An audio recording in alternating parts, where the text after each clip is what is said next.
Hello students, welcome to polytechnic classes. आज मैं design of steel structure की drawing का सेकंड चैप्टर लेके आया हूँ, स्लैब बेस। ठीक है, इससे पहले हम इसका एक चैप्टर कर चुके हैं, ट्रस, जिसका वीडियो आपको डिस्क्रिप्शन में मिल जाएगा। जिन लोगों ने नहीं देखा वो जाके उसको देख सकते हैं। मैंने ट्रस के भी सारे ऑब्जेक्टिव क्वेश्चंस करा दिए हैं और आगे भी मैं इसमें रेगुलर अपडेट करता रहूँगा। ड्राइंग के जितने भी चैप्टर्स हैं सब में जैसे जैसे क्वेश्चंस बढ़ते जाएंगे मैं उनको एलेबोरेट करता जाऊँगा। ठीक है, आगे वन लाइनर भी कराएंगे हम। तो अगर आप वीडियो को पहली बार देख रहे हैं तो सब्सक्राइब कर लें ताकि आपको सारे वीडियोज़ आगे मिलते रहें। ठीक है, चलते हैं वीडियो पे, क्वेश्चंस पे। पहला क्वेश्चन आपको दिया है, column splice is use to. English वाले स्टूडेंट्स देखें, column splice is use to. Column splice का उपयोग किया जाता है। अब कॉलम स्प्लाइस का उपयोग क्यों किया जाता है? देखिए, कॉलम स्प्लाइस क्या होता है। कॉलम स्प्लाइस किसी एक कॉलम की लेंथ को बढ़ाने के लिए प्रयोग किया जाता है। ठीक है, एक कॉलम यहाँ खत्म हो गया, मल्टी स्टोरी बिल्डिंग्स में इसका काफ़ी यूज़ होता है। तो दूसरा कॉलम उसके ऊपर बढ़ाने के लिए आप यहाँ पर स्टील की प्लेट लगा के इनको आपस में जोड़ देते हैं। ठीक है, उसे कहते हैं कॉलम स्प्लाइस। तो कॉलम स्प्लाइस के लिए पहला ऑप्शन दिया है, increase the length of column. सही है बिल्कुल। To increase the strength of column, नहीं, स्ट्रेंथ से कोई मतलब नहीं इसका। To decrease the cross section of column, कोई मतलब नहीं इसका। ऑप्शन नंबर ए सही है, to increase the strength of column. ठीक है, चलते हैं क्वेश्चन नंबर 2 पे। The buckling load in a steel column is. ठीक है, the buckling load in a steel column is, steel के कॉलम में बकलिंग लोड है। अब बकलिंग लोड के बारे में कुछ बातें नीचे लिखी हैं, जैसे कि related to length, directly proportional to slenderness ratio. तो बकलिंग पहले डायरेक्टली लेंथ से रिलेटेड नहीं होता है। ठीक है, directly proportional to slenderness ratio नहीं जी, बकलिंग का डायरेक्टली स्लेंडरनेस रेशियो से प्रोपोर्शन नहीं होता है, इन्वर्सली प्रोपोर्शनल होता है। Inversely proportional to the slenderness ratio, हाँ ये सही है। देखिए क्या होता है, जो स्लेंडरनेस रेशियो होता है यानी कि के वो होता है LE/R। ठीक है, L होता है इफेक्टिव लेंथ और R होता है लीस्ट रेडियस ऑफ जायरेशन। यानी हिंदी वाले स्टूडेंट समझें, के को कहते हैं तनुता अनुपात और ये होता है न्यूनतम परिभ्रमण त्रिज्या। तो इससे हमें पता चल रहा है तनुता अनुपात इन्वर्सली प्रोपोर्शनल है रेडियस के। ठीक है, इस कारण से जो इसका लोड है बकलिंग लोड के भी इन्वर्सली प्रोपोर्शनल होगा स्लेंडरनेस रेशियो। इसका सही ऑप्शन होगा ऑप्शन नंबर सी। चलते हैं अगले क्वेश्चन पे। ठीक है, नेक्स्ट क्वेश्चन हमें दिया है, स्तंभ आधार का अभिकल्पन उद्देश्य क्या है? इंग्लिश वाले स्टूडेंट्स देखें, what is the design purpose of column base. आप कॉलम बेस क्यों डिजाइन करते हैं, ये जो चैप्टर आप पढ़ रहे हैं इसका काम क्या है? तो देखिए, पहला ऑप्शन दिया है स्तंभ आधार को मजबूती देने के लिए। हाँ, काफ़ी कुछ हद तक ठीक है ये। दूसरा, स्तंभ भार को मितव्ययी बनाने के लिए। ठीक है, तो मितव्ययी नहीं बनता इकोनॉमिकल सेक्शन। अगर आप स्टील पे और स्टील बढ़ाते जाएंगे तो इकोनॉमिकल तो नहीं बनेगा और कॉस्ट बढ़ती जाएगी उसकी।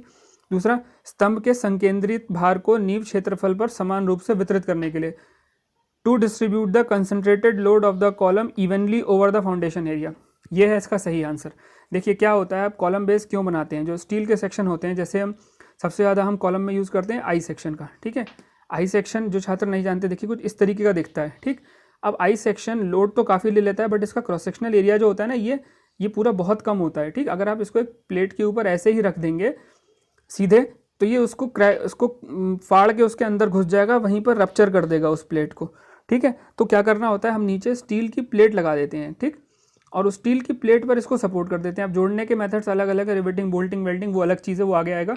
परंतु ये क्या करता है, ये अपना लोड इस बड़ी प्लेट पर ट्रांसफ़र करता है और फिर ये प्लेट नीचे कंक्रीट के फाउंडेशन पे उसको ट्रांसफ़र करती है।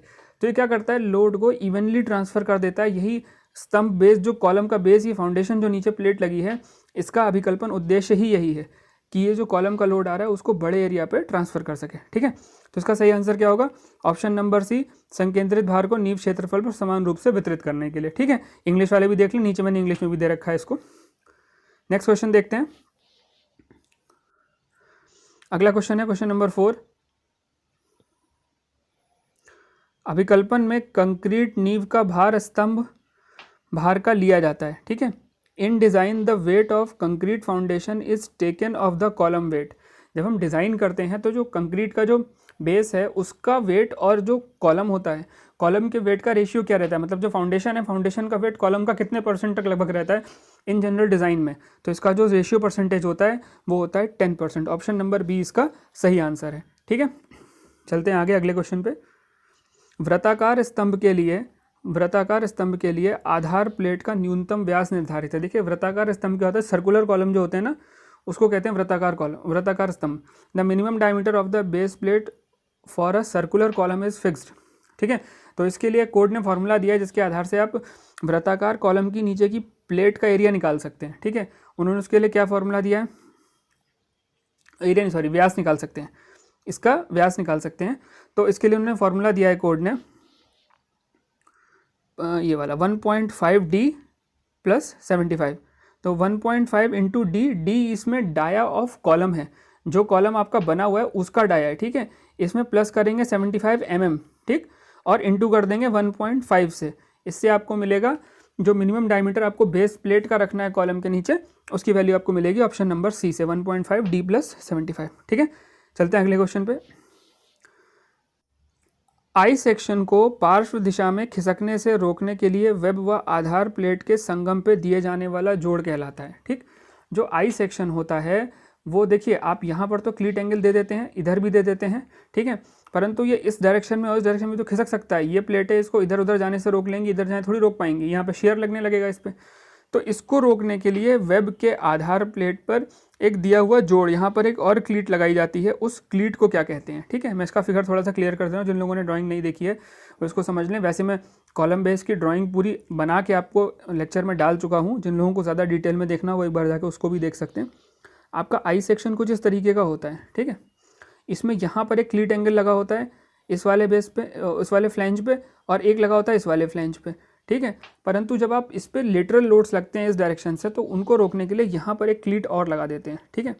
इसकी वेब में, ये जो वेब में क्लीट लगती है इसी क्लीट की बात कर रहा है। The joint placed at the junction of the web and the base plate to prevent the I section column for sliding in the lateral direction is called. उस प्लेट को क्या कहते हैं, ठीक है, तो उसको क्या कहते हैं, डमी जॉइंट, ठीक है। इसको कहते हैं डमी जॉइंट, इसका नाम होता है डमी जॉइंट, ठीक है। या डमी क्लीट भी कह देते हैं कभी कभी इसको, आपको कहीं कहीं पे हो सकता है इसका नाम डमी क्लीट भी मिल जाए, ठीक है,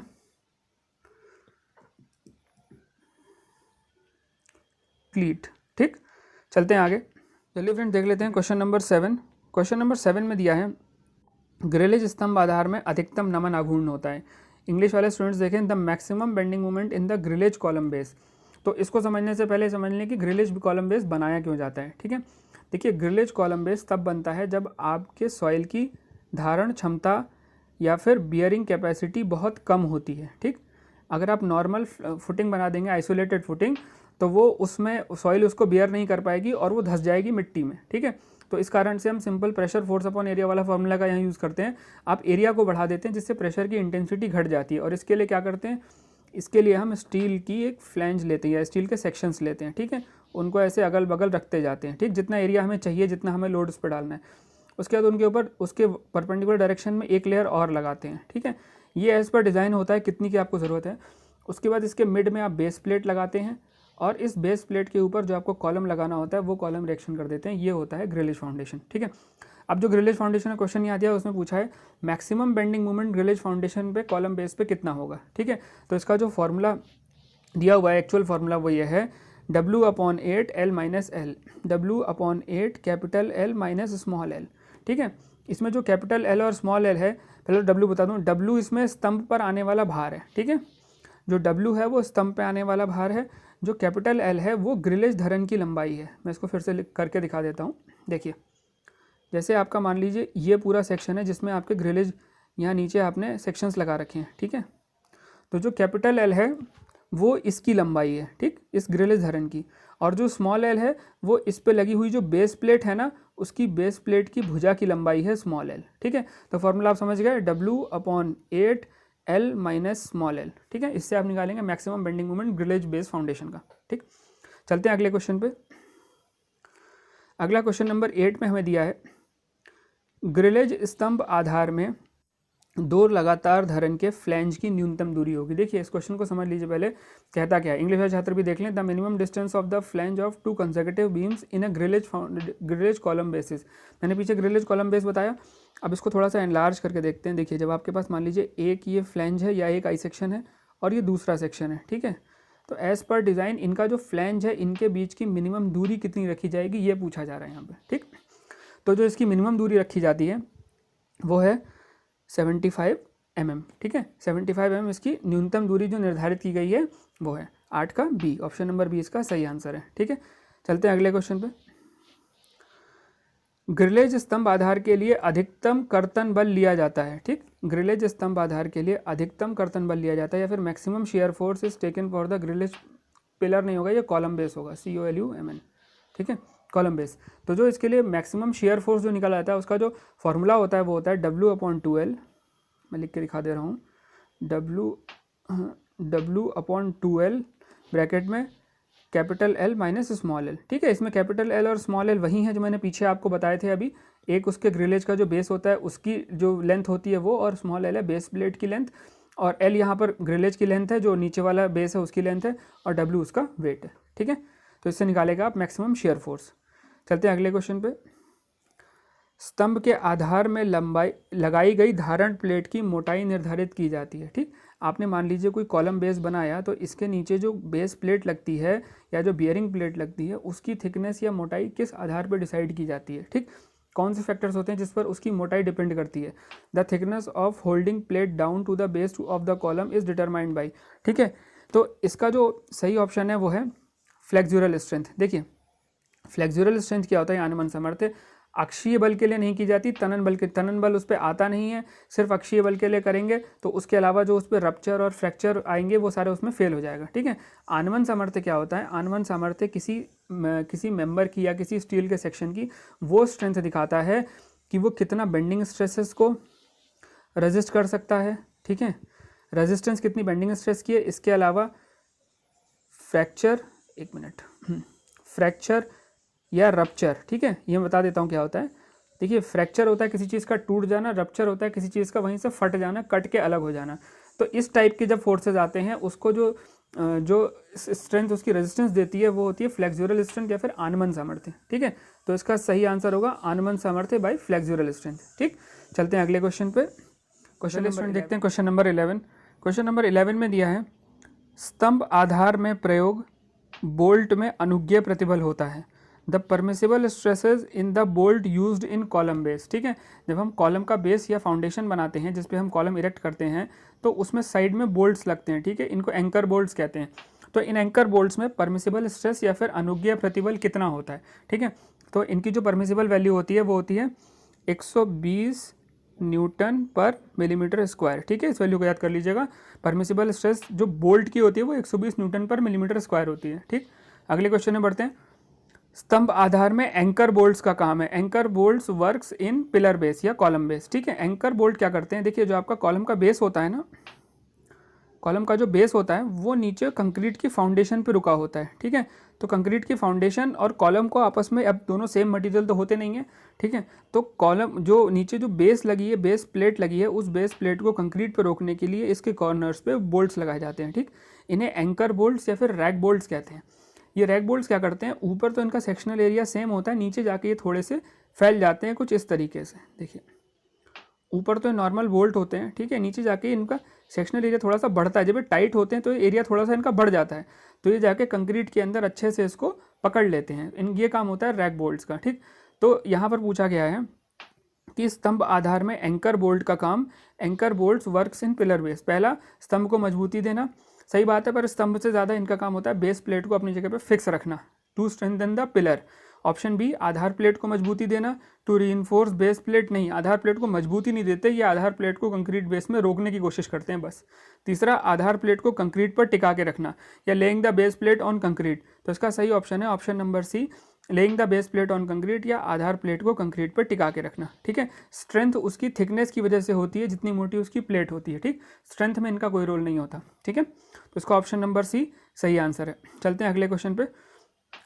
स्तंभ आधार एवं धारण प्लेट की मशीनिंग न होने की दशा में दोनों को जोड़ा जाता है। जो स्टूडेंट मशीनिंग नहीं जानते, देखिए क्या होता है, जो आपको स्टील का सेक्शन लेते हैं तो उस सेक्शन के जो एंड एजेस होते हैं उनको मशीन द्वारा उनको स्मूथ किया जाता है। ठीक है, अनइवन एजेस को एकदम स्मूथ किया जाता है एक बार उसको, ताकि जब आप उसको किसी और सरफेस के ऊपर लगाएं तो उसका जो कॉन्टैक्ट एरिया है वो बिल्कुल इवन रहे। ठीक है, अदरवाइज अगर क्या होगा, देखिए अगर आप अनमशीन्ड सेक्शन का या मटेरियल का यूज़ करेंगे तो उसका जो अनइवन सेक्शन होगा कुछ इस तरीके से, जब उसको किसी सीधे प्लेट पे लगाएंगे तो फोर्स ट्रांसफ़र सिर्फ इन पॉइंट्स पर ही होगा, पूरे पे इक्वल लोड ट्रांसफ़र नहीं होगा। और वो इक्वल लोड ना ट्रांसफ़र होने की वजह से आपका ये जो नीचे जो बेयरिंग प्लेट है वो फेल हो जाएगी उसी पॉइंट से, क्योंकि लोड इंटेंसिटी बढ़ जाएगी इन पॉइंट्स के ऊपर। तो इसीलिए क्वेश्चन में पूछा गया है स्तंभ आधार एवं धारण प्लेट की मशीनिंग ना होने की दशा में दोनों को जोड़ा जाता है। ठीक, क्वेश्चन में स्पेसिफिकली बोला है कि अगर कॉलम बेस या बेस प्लेट और जो कॉलम का सेक्शन है अगर वो मशीनिंग ना की गई हो तब हम उनको कैसे जोड़ेंगे। In case of non machined column base and base plate both are joint by. ठीक है, समझिए, जब आपकी मशीनिंग होगी तब तो आप उनको सीधा रख के जोड़ देंगे, पर मशीनिंग नहीं है तो आप उनको गजेट प्लेट द्वारा, क्लीट एंगल द्वारा, फ्लैंज एंगल द्वारा जोड़ेंगे। ठीक है, क्योंकि इसमें आपका जो लोड होगा वो फ्लैंज एंगल और क्लीट एंगल द्वारा ट्रांसफर होगा, सीधे कॉलम बेस का लोड बेस प्लेट पर ट्रांसफर नहीं होगा, क्लीट एंगल ट्रांसफर करेंगी कॉलम के लोड को बेस प्लेट पे। ठीक है, तो तीनों ही सही है, flange angle, क्लीट angle, gazette plate, और सही ऑप्शन होगा इसका ऑप्शन नंबर डी, उपरोक्त सभी। ठीक है, 13 क्वेश्चन नंबर 14 पे चलते हैं। क्वेश्चन नंबर 14 हमें दिया है स्लैब आधार में धारण प्लेट की मोटाई ज्ञात की जाती है। The thickness of base plate in slab base is calculated by. ठीक है, जो आप स्लैब बेस के अंदर जो बेस प्लेट या बियरिंग प्लेट नीचे लगाते हैं, जिस प्लेट के ऊपर आपका कॉलम रेस्ट करता है, उसकी थिकनेस कैसे ज्ञात की जाती है। ठीक है, तो उसकी थिकनेस ज्ञात करने के लिए जो फॉर्मूला है वो फॉर्मूला कुछ इस तरीके से है। देखिए, उसका फॉर्मूला है √3 W, ये W per unit weight intensity है, सिग्मा BS, ये सिग्मा बियरिंग स्ट्रेंथ होती है, बियरिंग स्ट्रेंथ ऑफ प्लेट, आगे है A का स्क्वायर माइनस B का स्क्वायर अपॉन 4 और ये ब्रैकेट क्लोज। ठीक है, यहाँ पर एक्चुअली फॉर्मूला अगर आपको ना समझ आ रहा हो तो जो मैंने लिखा है उसको समझ लीजिए, √3 into W upon sigma BS bracket में A का स्क्वायर माइनस B का स्क्वायर अपॉन 4। ठीक है, तो ये ऑप्शन कौन सा है, ये ऑप्शन आपका दिया हुआ है जो वो है ऑप्शन नंबर A। ठीक है, ऑप्शन नंबर A इसका सही आंसर है। ठीक, अब इसमें जो वैल्यूज़ दी हैं वो वैल्यूज़ हैं क्या क्या, देख समझी कैसे जाती हैं वो भी मैं आपको बता दूं। देखिए, जो इसमें W है वो तो पर यूनिट वेट इंटेंसिटी है, उसका वेट 185 न्यूटन पर मिलीमीटर स्क्वायर रहता है, कांस्टेंट रहता है स्टील के लिए। ठीक है, सिग्मा BS उसकी बियरिंग स्ट्रेंथ है। ठीक, जो A और B स्क्वायर है वो क्या है, देखिए आपका जैसे मान लीजिए ये आपकी बेस प्लेट है। ठीक है, जो आपकी बेस प्लेट है, इस बेस प्लेट पर आपका ये आई सेक्शन लगा है। ठीक, तो जो A है ये A इस बड़े वाले, यहाँ प्रोजेक्शन एरिया देखा जा रहा है, प्रोजेक्शन एरिया मतलब प्रक्षेप एरिया, तो आप प्रक्षेप लेंगे तो इधर से बड़ा एरिया मिलेगा, इस तरफ से लेंगे तो पतली पतली एजेस मिलेंगी, तो इसका प्रक्षेप एरिया इधर से बड़ा है, तो इस प्रक्षेप एरिया की दूरी इस एज से जो है वो A है। ठीक, और अब आपने इस दिशा से देख लिया, अब आप इस दिशा से देखिए, इस दिशा से प्रक्षेप लेंगे तो इस कॉर्नर वाले एज की इससे दूरी लेंगे, ये B है, तो ये दूरी B, ये दूरी A, और A और B की वैल्यू आप लगा देंगे। सिग्मा BS यहाँ पर होता है बेंडिंग स्ट्रेस ऑन प्लेट, जिसकी वैल्यू मैं बता चुका हूँ। W आपको यूनिट वेट लगाना है, टोटल आप सॉल्व करेंगे तो आपको इससे जो मिलेगा वो थिकनेस ऑफ बेस प्लेट मिलेगी, धारण प्लेट की मोटाई मिलेगी। ठीक है, चलते हैं अगले क्वेश्चन पे। चलिए देख लेते हैं क्वेश्चन नंबर 15। क्वेश्चन नंबर 15 में दिया है स्तंभ आधार के लिए कंक्रीट ब्लॉक क्षेत्रफल निकालने का सूत्र है। The formula for calculating concrete block area for the column base is. ठीक है, तो इसका जो फॉर्मूला होता है वो ये होता है, कंक्रीट ब्लॉक का क्षेत्रफल यानी कि एरिया ऑफ कंक्रीट ब्लॉक बराबर स्तंभ का भार, weight of column plus weight of foundation upon में safe bearing capacity of soil. ठीक है, ये इंग्लिश वाले स्टूडेंट समझ लें, जो एरिया ऑफ जो कंक्रीट ब्लॉक होता है वो निकलता है weight of column plus weight of foundation upon safe bearing capacity of soil से। ठीक है, इसको आप सॉल्व करेंगे तो आपका एरिया ऑफ कंक्रीट ब्लॉक निकलेगा। हिंदी वाले छात्र समझें तो आपका ऑप्शन नंबर बी है, कंक्रीट ब्लॉक का क्षेत्रफल बराबर स्तंभ का भार प्लस नींव का भार बटे मृदा की सुरक्षित धारण क्षमता, ये इसका फॉर्मूला होता है कंक्रीट ब्लॉक के क्षेत्रफल निकालने का। ठीक है, तो ऑप्शन नंबर बी इसका सही आंसर है। चलते हैं अगले क्वेश्चन पे। अगले क्वेश्चन में दिया है धारण प्लेट पर गसेट प्लेट द्वारा जुड़े स्तंभ आधार को कहते हैं। ठीक है, धारण प्लेट यानी कि बेस प्लेट या बियरिंग प्लेट पर गसेट प्लेट द्वारा जुड़े स्तंभ, देखिए जो नॉर्मल स्तंभ होगा जो गसेट प्लेट द्वारा नहीं जुड़ा होगा, जो नॉर्मल क्लीट एंगल द्वारा जुड़ा होगा उसको कहते हैं स्लैब बेस। ठीक है, और जो गसेट प्लेट द्वारा जुड़ा था उसका नाम से ही क्लियर, उसको कहते हैं गसेट बेस। ठीक, तो उसको क्या कहेंगे, gusset base. Option number B इसका सही आंसर है। ठीक है, देखते हैं क्वेश्चन नंबर 17। क्वेश्चन नंबर 17 में दिया है यदि स्तंभ पर अक्षीय बलों के अलावा उत्केंद्रीय बल भी कार्य कर रहे हों तो स्तंभ आधार का प्रयोग करेंगे। इंग्लिश में देखें, if there are eccentric forces acting on column besides the axial forces then dash will use as column base. होता क्या है, इसका मतलब ये है कि जैसे आपने फॉर एग्जांपल पहले स्लैब बेस की बात कर लेते हैं तब आपको पूरा समझ में आ जाएगा। जैसे आप अगर स्लैब बेस लेते हैं तो स्लैब बेस का काम क्या होता है, स्लैब बेस बहुत कम लोडिंग के लिए यूज़ होता है, और स्लैब बेस तब यूज़ होता है जब आपके बेस प्लेट पर कॉलम द्वारा एक्सियल लोड आ रहे हो, ठीक है, मतलब इसके बिल्कुल सीजी से सेंटर से लोड पास हो रहे हो और एक्सियल लोड आ रहे हो। परंतु ज़रूरी तो नहीं हर बार ऐसा ही हो, जब ऐसा नहीं होता तब उस केस में आप ग्रिलेज फाउंडेशन का यूज़ करते हैं, उस ग्रिलेज कह रहा हूँ सॉरी, गज़ट फाउंडेशन का यूज़ करते हैं, गज़ट बेस का यूज़ करते हैं, ठीक है। गज़ट बेस में क्या होता है, आपके कॉलम के ऊपर जब लोडिंग ज़्यादा होती है, उसके अलावा किसी प्रकार की एक्सेंट्रिक लोडिंग भी आ रही होती है, मतलब इधर उधर से कहीं एक्सियल लोड के अलावा दूसरे लोड्स, एक्सेंट्रिक लोड्स भी लग रहे होते हैं या उत्केंद्रीय बल भी लग रहे होते हैं, उस केस में आप गज़ट बेस का यूज़ करते हैं, ठीक है। और ग्रिलेज बेस आप जानते हैं, जब आपकी सॉइल की बियरिंग कैपेसिटी बहुत कम होती है तब आप ग्रिलेज फाउंडेशन की तरफ शिफ्ट हो जाते हैं। तो यहाँ जो क्वेश्चन है वो ये कह रहा है कि स्तंभ पर अक्षीय बलों के अलावा उत्केंद्रीय बल भी कार्य कर रहे हो, ठीक। तो अक्षीय बलों के अलावा उत्केंद्रीय बल भी कार्य कर रहे हो तो आप कौन सा बेस बनाओगे, गज़ट बेस। अगर सिर्फ अक्षीय बल होता तो आप बनाते स्लैब बेस, और अगर आपकी बेयरिंग कैपेसिटी कम होती तो आप ग्रिलेज बेस की तरफ शिफ्ट हो जाते, ठीक है। तो इसका सही आंसर है option number B, gusset base, ठीक। चलते हैं अगले क्वेश्चन पे। अगले क्वेश्चन में हमें दिया है आई खंड स्तंभ को स्लैब बेस में आधार प्लेट से जोड़ने के लिए प्रयुक्त एंगल खंड का न्यूनतम माप, minimum size of angle section use to connect I section column to base plate, ठीक है। इसका एक बहुत बेसिक सा चीज़ है जो बताई गई है कोड द्वारा, कि जो आप बेस प्लेट होती है, ठीक है, ये बेस प्लेट है, बेस प्लेट में जो इसका बेस है कॉलम का, ठीक है। क्वेश्चन है आई खंड के स्तंभ को स्लैब बेस में आधार प्लेट से जोड़ने के लिए प्रयुक्त एंगल खंड का न्यूनतम माप, ठीक है। तो जो ये आई सेक्शन है, इसको जो आपने बेस प्लेट से जोड़ा है, इसको जोड़ने के लिए जो आप एंगल सेक्शन का यूज़ करते हो या जो क्लीट एंगल का यूज़ करते हो, उस एंगल का जो मिनिमम माप है, न्यूनतम माप ऑफ एंगल है या साइज ऑफ एंगल सेक्शन है, वो क्या होगा, ठीक है। तो इसको हमने यहाँ पे बोल्टेड या रिवेटेड जो भी मन कर दिया, ठीक है। तो इसका जो न्यूनतम माप सजेस्ट किया गया है, इससे कम आप नहीं लेंगे, वो है इसका 100 × 100 × 12 mm, ठीक है, 100 × 100 × 12 mm, ठीक। जो लोग नहीं जानते उनको मैं बता दूं, 100 × 100 का यहाँ पर मतलब है कि जो आपका एंगल सेक्शन है, कुछ इस तरीके का आपका एंगल सेक्शन होगा। तो इसकी एक लेग की लेंथ 100 है, ठीक है, ये दूसरे लेग की लेंथ 100 है, और जो इसकी थिकनेस है वो 12 mm है, ठीक है। ये उसका मतलब होता है 100 × 100 × 12 का, ठीक। तो जो आप मिनिमम साइज़ का एंगल सेक्शन लेंगे आई सेक्शन को बियरिंग प्लेट या बेस प्लेट से जोड़ने के लिए, वो होगा 100 × 100 × 12 mm। ऑप्शन नंबर सी इसका सही आंसर है, ठीक है। चलते हैं अगले क्वेश्चन पे। अगले क्वेश्चन में दिया है स्तंभ की पार्श्व में खिसकने से रोकने की, क्वेश्चन नंबर 19, हाँ, स्तंभ की पार्श्व खिसकन रोकने के लिए प्रयुक्त डमी क्लीट की न्यूनतम माप, minimum size of dummy cleat use to prevent side sliding of column. देखिए डमी क्लीट में पीछे बता चुका हूँ, फिर से बता दे रहा हूँ। जब आपका आई सेक्शन जुड़ता है तो आई सेक्शन जनरली ये जो यहाँ पर क्लीट एंगल लगाते हैं आप, ये इस आई सेक्शन का लोड कॉलम के जो बेस होता है उस पर ट्रांसफ़र करने के लिए बनाते हैं, ठीक है। और उसके अलावा वही कॉलम को सपोर्ट करते हैं, स्थिर करके सीधे खड़ा होने को मदद करते हैं, ठीक। परंतु अगर इस कॉलम पे लेटरल लोड्स आ रहे हो इस डायरेक्शन से और इस डायरेक्शन से, तो उसको रोकने के लिए इसके वेब पर भी एक क्लीट एंगल लगा दिया था, उसको डमी क्लीट कहते हैं। डमी क्यों कहते हैं, क्योंकि मतलब ये कोई लोड ट्रांसफर में सपोर्ट नहीं करता, ये सिर्फ इसके लेटरल मूवमेंट को रोकता है, लेफ्ट राइट जाने से इसको रोकता है, बस ये इसका काम है, इसलिए इसको डमी क्लीट कहते हैं, ठीक। जो डमी क्लीट की जो न्यूनतम माप सुझाई गई है, जो कहा गया इससे कम की आप माप नहीं लेंगे कॉलम की डिज़ाइन में, कॉलम बेस की डिज़ाइन में, वो दी गई है 50 × 50 × 12, ठीक है, 50 × 50 × 12 mm। अब पीछे मैं बता चुका हूँ ये डायमेंशंस में कौन सी डायमेंशन क्या होती है, तो आप उससे इसको रिलेट करके निकाल सकते हैं, ठीक है। देखते हैं अगला क्वेश्चन। अगले क्वेश्चन में दिया है संपीड़न उपांग के अधीन ऐसे संरचनात्मक उपांग जो अनुदैर्ध्य अक्ष के समांतर दिशा में प्रयोग किए जाते हैं, ठीक।